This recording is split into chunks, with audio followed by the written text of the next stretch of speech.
এই মুহূর্তে আবহাওয়ার সবথেকে গুরুত্বপূর্ণ খবর। ধন্যবাদ বিশ্বজিৎ। কথা বলছিলাম আমাদের প্রতিনিধি বিশ্বজিৎ সাহার সঙ্গে। দুর্যোগে দুর্ভোগ উত্তরবঙ্গের একাধিক জেলায় বন্যা হতে পারে আশঙ্কা প্রকাশ করেছেন মুখ্যমন্ত্রী মমতা বন্দ্যোপাধ্যায়। ইতিমধ্যে জেলা শাসকদের নির্দেশ তিনি দিয়েছেন 24 ঘন্টা নজরদারি চালাতে হবে, প্রয়োজনে ছুটি বাতিল করে কাজ করতে হবে।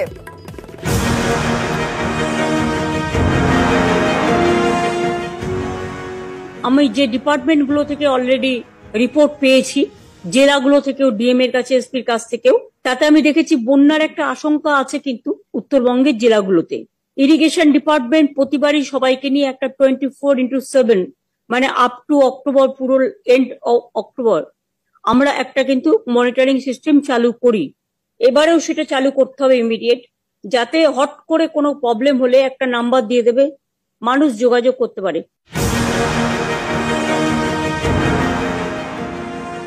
পাশে ভুটান আছে, ভুটানের থেকে জল চলে আসে, সেই ভুটানের জলে আলিপুরদুয়ার ভাসে, জলপাইগুড়ি ভাসে, তার সাথে যুক্ত হয় বৃষ্টির জল, সবকিছু মিলেমিশে বন্যায় পরিণত হয়।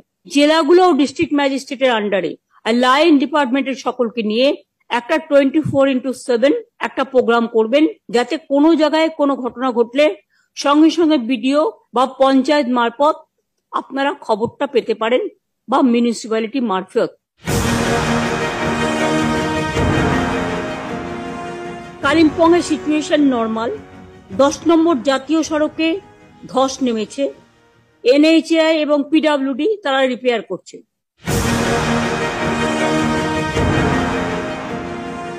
দার্জিলিং সিচুয়েশন এখনো পর্যন্ত নর্মাল আছে, ওখানেও কিছু জায়গায় ধস নামলে ওখানেও আর্মি বেসড, ওদেরকে ইনফরমেশনটা দিতে হবে যাতে ওরা রিপেয়ারটা চটপট করে, আর জিটিএ কেও কনসাল্ট করে নেবে।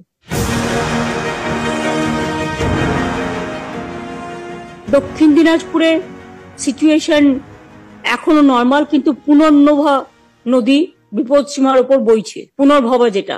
সুতরাং আমার মনে হয় এটা বিপদসীমার উপর বইলে কোন জায়গাগুলো এফেক্টেড হতে পারে, সেখানে আশেপাশে বাড়িঘর আছে কিনা সেটা দেখে নিতে হবে, এবং পাবলিককে দরকার হলে সরিয়ে আনতে হবে।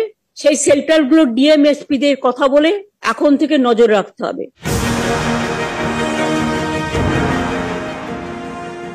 বাংলাটা দেখতে একটা নৌকোর মতো, ওপরটা দেখতে উঁচু আর মাঝখানটা একেবারে নিচু। জলগুলো ওপর থেকে আসছে আর আমাদের সেটাকে হজম করতে হচ্ছে। প্রতি বছর কোটি কোটি টাকা খরচা করেও আমরা এর থেকে রেহাই পাচ্ছি না। রাস্তায় ধস নেমেছে, অনেক জায়গায় ভেঙে গেছে নদীর পাড়, তাই নজর রাখতে হবে। এরকম কোনো ঘটনা ঘটলে রাস্তা ভেঙে যাওয়া, বিশেষ করে ওগুলো ন্যাশনাল হাইওয়ে, সেন্ট্রাল গভর্নমেন্টকে জানাতে হবে সঙ্গে সঙ্গে ব্যবস্থা নেওয়ার জন্য। এবং নর্থ বেঙ্গল, সিকিম, বিশেষ করে পাহাড়ি এলাকাগুলো আর্মিরা যাতায়াত করে, সুতরাং এটা আর্মিদের দায়িত্ব টু রেস্টোর দ্য সিচুয়েশন। ধস নামলে ডিএমদের এটা জানিয়ে রাখছি, এবং এসপিদের।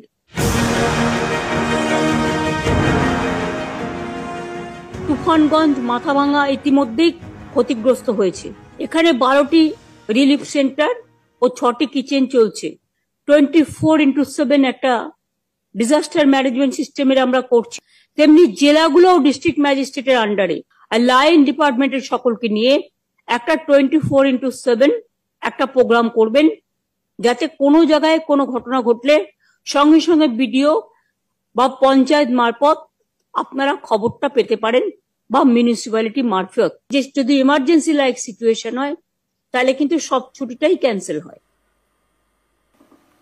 টানা ভারী বৃষ্টিতে বিপর্যস্ত পাহাড়, একাধিক জায়গায় ধস নামায় এখনো বন্ধ 10 নম্বর জাতীয় সড়ক। আর এদিকে আজও কালিম্পং এবং দার্জিলিং এর সংযোগকারী তিস্তা বাজার, পেশক, জোরবাংলো রুট বন্ধ। আমাদের সঙ্গে আমাদের প্রতিনিধি পার্থ রয়েছেন, পার্থর থেকে আরো জানতে চাইবো। পার্থ, কি পরিস্থিতি বর্তমানে? কেননা একটানা যেরকম ভাবে ভারী বৃষ্টি একদিকে সিকিমের পাহাড়ে চলছিল, তার পাশাপাশি তিস্তার জলস্ফীতির ছবি আমরা কদিন ধরে দেখছি, গুরুত্বপূর্ণ রাস্তাগুলো বন্ধ হয়ে রয়েছে। কতটা কাজ এগোনো সম্ভব হলো? তোমাকে প্রথমে রেখে অনেকটাই কিন্তু স্বস্তিদায়ক রয়েছে গোটা পাহাড়, কেননা গতকাল বিকেলের পর থেকে কিন্তু আর বৃষ্টি হয়নি। স্বাভাবিকভাবেই যে অনেকটাই স্বস্তি এসছে পাহাড়ে। তবে 10 নম্বর জাতীয় সড়ক যেটা বাংলা সিকিম লাইফ লাইন, সেটা বন্ধই থাকছে, কেননা এই 10 নম্বর জাতীয় সড়কে ভারী বৃষ্টির সতর্কতা জারি রয়েছে। এখনই দুর্যোগ কাটছে না উত্তরবঙ্গে। আমাদের সঙ্গে রয়েছেন আমাদের প্রতিনিধি বিশ্বজিৎ সাহা, বিস্তারিত বলবে। বিশ্বজিৎ, তাহলে উত্তরবঙ্গে এখনো দুর্যোগ কাটছে না, হাওয়া অফিস কি বলছে, কতদিন চলবে উত্তরবঙ্গে এই বৃষ্টি? দেখো, দুদিন কম থাকার পর আবার ভারী বর্ষণের ইঙ্গিত দিচ্ছে আলিপুর আবহাওয়া দপ্তর। শুধুমাত্র উত্তরবঙ্গের জেলাগুলিতেই যে ভারী বৃষ্টি বা অতি ভারী বৃষ্টি হবে এমনটা নয়। সিকিম, ভুটান, আসাম, মেঘালয়, অরুণাচল প্রদেশেও আগামী 2-3 দিনের মধ্যে প্রবল বর্ষণের সম্ভাবনা রয়েছে। আগামীকাল অর্থাৎ বুধবার ভারী থেকে অতি ভারী বৃষ্টি, প্রবল বর্ষণের সম্ভাবনা আলিপুরদুয়ার জেলাতে, এবং আগামী পরশুদিন অর্থাৎ বৃহস্পতিবার অতি বর্ষণের সম্ভাবনা, প্রবল বর্ষণের সম্ভাবনা উত্তরবঙ্গের ওপরের দিকের অন্তত 4-5 জেলাতে। অর্থাৎ এই যে ভারী বৃষ্টি শুধু উত্তরবঙ্গে নয়, উত্তরবঙ্গের ওপরের দিকের পাহাড়ের এলাকাতেও ভারী বৃষ্টি হওয়াতে উত্তরবঙ্গের নদীর জলস্তর আরো একবার নতুন করে বাড়তে পারে। পার্বত্য এলাকায় ধস নামতে পারে, অর্থাৎ আরো একবার দুর্যোগে দুর্ভোগ হতে পারে সপ্তাহের মাঝামাঝি উত্তরবঙ্গের জেলাগুলিতে। পাশাপাশি দক্ষিণবঙ্গে এই মুহূর্তে ভারী বৃষ্টির কোনো সম্ভাবনা নেই, বৃষ্টি কমবে আজ এবং আগামীকাল। বৃহস্পতিবার বজ্রবিদ্যুৎ সহ সব জেলাতে বৃষ্টির একটা সম্ভাবনা তৈরি হচ্ছে, এমনটা জানাচ্ছে আলিপুর আবহাওয়া দপ্তর। জুনেলা, ধন্যবাদ বিশ্বজিৎ। কথা বলছিলাম আমাদের প্রতিনিধি বিশ্বজিৎ সাহার সঙ্গে। দুর্যোগে দুর্ভোগ উত্তরবঙ্গে, আর উত্তরবঙ্গের একাধিক জেলায় বন্যাও হতে পারে আশঙ্কা প্রকাশ করেছেন মুখ্যমন্ত্রী মমতা বন্দ্যোপাধ্যায়। ইতিমধ্যে জেলা শাসকদের নির্দেশ তিনি দিয়েছেন, 24 ঘন্টা নজরদারি চালাতে হবে, প্রয়োজনে ছুটি বাতিল করে কাজ করতে হবে।